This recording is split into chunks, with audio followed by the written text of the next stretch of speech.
જય શ્રી કૃષ્ણ મિત્રો. હર હર મહાદેવ.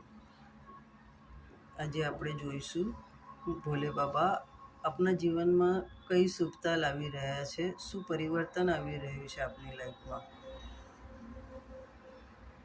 તો જ્યાં સુધી આ જોઈ શકાય છે કે કાર્ડ્સમાં તમને અત્યાર સુધી જે ધનનો અભાવ મહેસૂસ થતો હતો, વિચારતા હતા કે મહેનત કરું છું, ધન ક્યાંથી આવશે મારા પાસે, એ વગેરે ચિંતા હતી, સ્પેશિયલી ધનને રિલેટેડ. તો એ ચિંતા તમારી દૂર થવા જઈ રહી છે. લક તમારી ફેવરમાં આવી રહ્યું છે અને તમારી લાઈફમાં સેલિબ્રેશન પણ આવી રહ્યું છે.